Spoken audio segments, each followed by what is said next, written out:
floating down as colors fill the light. We look up from the ground.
Floating down as colors fill the light. We look up from the ground.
I talked to a friend this morning who is a director at a hospital, and the one thing that I wanted to pass along to you is that if you can social isolate this week, please do so. And if you cannot, please practice as social distancing as much as possible. Definitely make sure to wash your hands and all those important things. But the main thing is that we want to slow down the virus so our hospitals do not get overwhelmed with too many patients at once. What she found out from talking to her colleagues in Italy and China is that when they got to the point where they were overrun, they had to make decisions of who has the best possibility to survive. And that was the person who would then get the ventilator. The other thing to keep in mind is that you could have the virus and not know you have it because you could just not have symptoms yet, or you could be one of the people who doesn't show symptoms. So even if you are not feeling well, there's a possibility that you could be passing it along to somebody else. Keeping all of that in mind, stay safe, and we will all get through this together.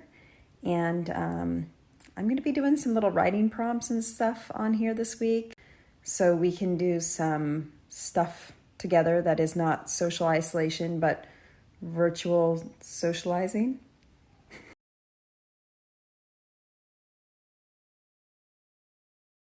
I was going to do a completely different writing prompt as the first writing prompt, but then tonight I was putting my kids to bed and I thought that I would change it and do what I ask my kids every single night before they go to bed. So Mike and I ask our kids, what are you grateful for and what was your favorite part of the day? And we do this because even if they have had a terrible day, there's always something good that you can find in every single day. And there's always something to be grateful for. And if you've had a great day, there's always something good that you want to celebrate, and there's always a lot to be grateful for. So this has helped me through a lot of really difficult times. It also has been something that I've been doing with my kids ever since they were tiny. So your first writing prompt is to write down one thing that is your favorite part of the day or something that was good about today. And then the other thing is what you are grateful for. So I just wrote down what my favorite part of the day today. So my favorite part of the day today, I actually shared a little bit with you on Instagram. It was going for a walk with my dogs and my kids and seeing those beautiful flowers. And the things that I'm really grateful for tonight are for the leaders in our government that are making hard decisions to try and keep the most vulnerable safe. I'm grateful for all the doctors and scientists.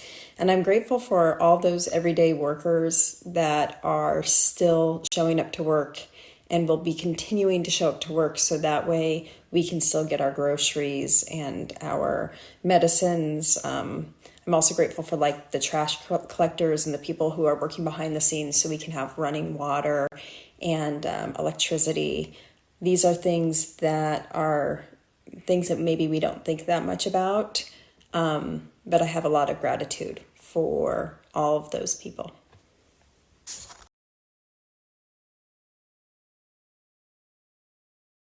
Okay, now we need a new action. What is the new action going to be? The worst cut ever. Oh my God, the poor nose picker with the worst haircut ever. So it's super fun, and I hope that this gives you guys a little something. So for today's writing prompt, we are going to use the Storymatic. I love this. What it is it is a box of cards. There are gold cards on this side, copper cards on this side. On the gold side, these are character traits, and on the copper side, these are kind of the things that's going to lead your story forward. Now, the law of using Storymatic, there are only two of them. One is that your main character must change from the beginning of the story to the end of the story. And two, you're not allowed to kill your main character. And it's set up that way because every good story has a main character changes in some way. It can be an emotional change or it can be a bigger like life change, but regardless, they change in some way. And killing characters makes a really easy ending. So those are the two laws.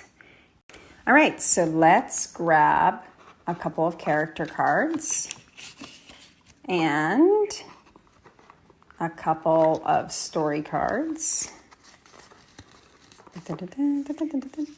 Okay, so what we have is a person with wings and future president, and we have a backpack and a knock on the door at 2 a.m. Okay, this is going to be really fun. So the basic way to do this is you just draw the cards and you combine these two to make one character, which is the future president or person with wings. And then you let these two, the backpack and the knock on the door at 2 a.m, lead you into the story. By the way, if you don't want to combine these into two characters, it can always be one character. You can also play this with your kids where you start a story and kind of pass it around. And then as you're doing that, if you do end up getting the box, or you can make these cards on your own. If you're thinking of maybe making your own box of characters and kind of action words, it could be super fun to do that with the whole family. And then you can go through and you can just keep adding to your one story by saying, okay, I need to add a new character. What's that character going to be like? And then you grab it and your new character is a nose picker. Good times. And then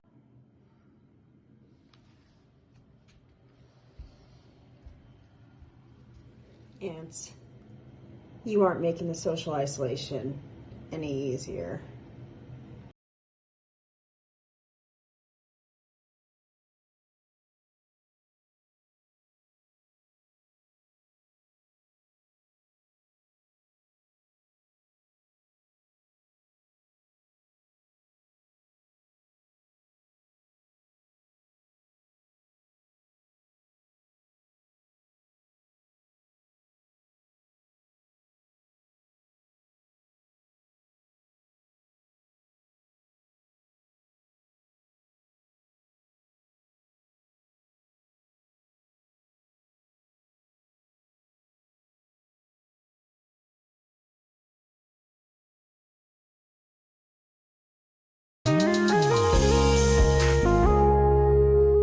So yesterday was one of those days of a lot of minor inconveniences, but it was super frustrating because we're already feeling so like, oof, from everything that's going on. So anyway, I wanted to read to you the writing that I did from the prompt that we did a couple of days ago from the Storymatic with the, let's see here, there was a person with wings, there was the future president, a knock on the door at 2 a.m., and a backpack.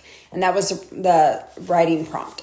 So I wanted to read for you what I wrote with that. And this is something that I might use later for a story. It might just sit in my ideas book, but regardless, I was really happy with what I wrote. And so I want to share it with you. Okay, so here we go. They were itchy little things sitting on her shoulder blades, extra itchy when she wore sweaters or even t-shirts, the weight of the fabric pressing the feathers against her skin. She had given up on wearing a backpack years ago since the pressure took it from itchy to painful in a matter of seconds. She liked tank tops, scooped back or crisscross, or she used to like tank tops when she didn't mind showing her wings. But now she was nearly 18. She thought the wings would grow like the rest of her body, lengthen like her legs, expand like her hips. But they remained the size that they were when she was born, little tiny infant wings, cute for all those baby photos her parents took, instant cherub, no filter needed. But now they were just awkward and worthless. She couldn't even fly. She lay on her she lay on her stomach, trying to sleep. Of course, on her stomach, wings kept her from back sleeping. 1:45, 1:50, 1:55. Funny that when she looked at the clock, it was always in increments of 5 minutes. What did that mean? 2 a.m., a knock at the door. She sat up. What was the saying? Nothing good happens after 2 a.m.? The knock comes again. Should she answer it? When she was a child, her parents always told her someone knocked when they were gone. She should tell them that they were in the shower and to come back later. Her parents were gone. But she doubted that the shower response was the best.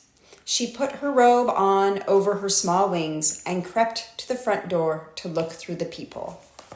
And that is as far as I got.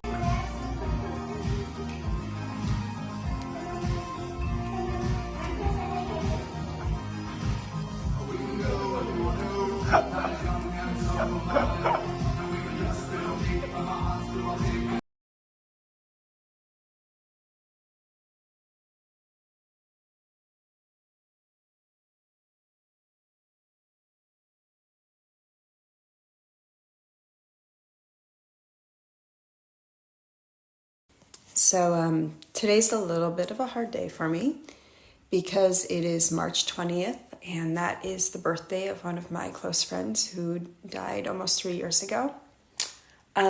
So the writing prompt that I'm actually going to do with you is a writing prompt about grief and about remembering our loved ones. So that way we have something that we can do that is a positive thing to do when we're missing them. Very drastically, even if it's for a short period of time, or grief because of losing someone who we love. So the writing prompt today is actually, I'm going to read and I feel like in the coming months there's going to be a lot of grief because of this virus, and whether it's grief because of the way our lives are being changed. So this book, The Memory Box, a book about grief, is by my friend Joanna Rowland, and it's really a beautiful book that helps describe grief to children. And what I like about it is it helps kids at the very beginning understand what grief is and validates their feelings, and then it gives them something that they can do in order to take that grief and be able to preserve memories of that person and be able to do something positive with those big emotions of sadness. I'm not going to read you the whole book, but I am going to read a few pages of it for the writing prompt for today. Sometimes I wonder what happens to your love now that you're gone. Did it die too? Because I'm scared I'll forget you. Sometimes I wish I could still give you a hug. I would hug you so tight in a great big bear hug and never let go. I'm making a box so I won't forget you, with our memories like sand from the beach where we played and left footprints as we ran from crashing waves. Today, I'm asking everyone about their favorite memories of you. Silly, sweet, some just so you. I'm listening to every word, imagining you laughing with us. It helps me when I think about our special times. It even helps to still do the things we planned to do together. You're still with me in my heart. I was afraid I would forget you, but I won't. So today, for your writing prompt, please write down a few things about someone who you love who's no longer with us, and maybe start a little memory box in their honor. I just wanted to add something to the writing prompt for today. A lot of us are isolated from people we love right now, and that's really difficult.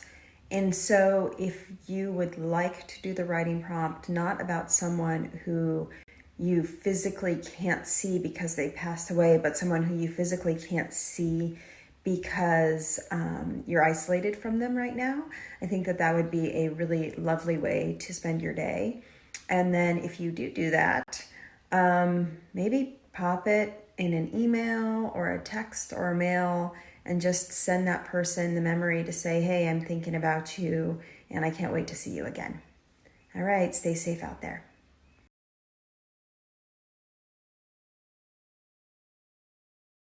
This filter totally reminds me of the AHA Take On Me video, which was so excellent. And if you haven't seen it, go watch it because it's 80s-rific and it's fantastic. Right, that filter was too distracting, so I'm going to use this one instead. I'm trying to make the weekends feel different than the weekdays, which is why I didn't do writing prompts this weekend. So it doesn't feel like Groundhog Day, which was an excellent movie. That's something that you could also do right now, is watch Groundhog Day with Bill Murray. But anyway, same day over and over and over again. So I'm trying to make the weekends feel different than the weekdays. So I didn't do writing prompts this weekend, but I'm back today to do a writing prompt with you. I'm really concerned about people's mental health right now. I'm really concerned about what the suicide rate is going to end up being.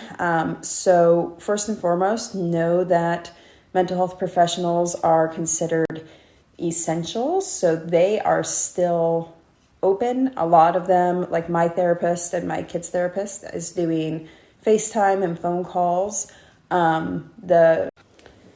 So for my writing prompt today, I would like for everybody to write down the things that you enjoy doing that bring you a lot of joy, and make a long list of all the things.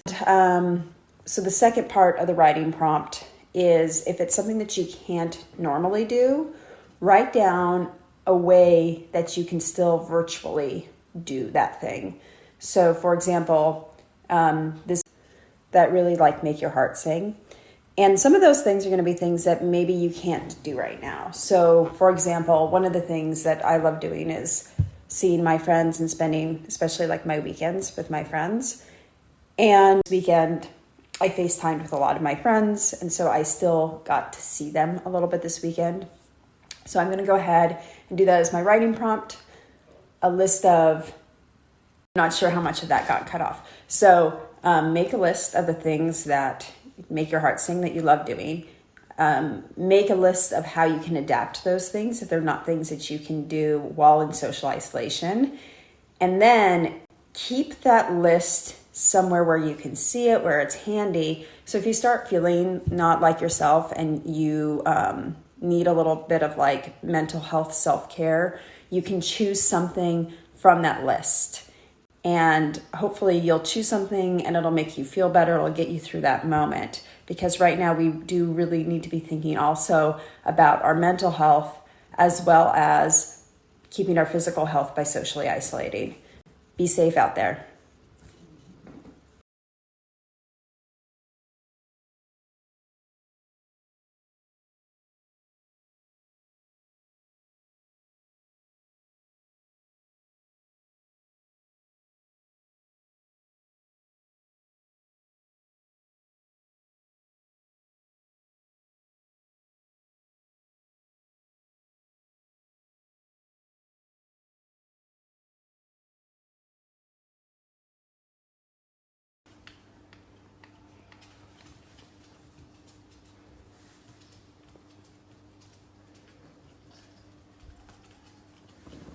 Yeah.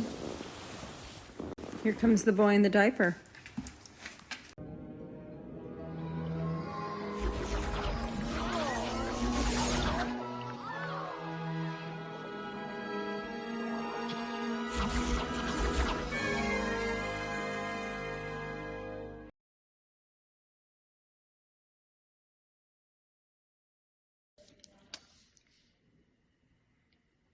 Are you kissing my elbow? Oh, now you're showing me the bulldog teeth.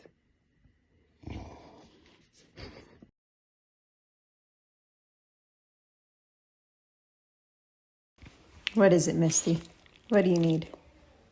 What do you need? Yeah?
First of all, I think that there is a romanticized version of grief that exists out there in a lot of stories. And that romanticized version is that you meet the love of your life and they die and you spend the rest of your life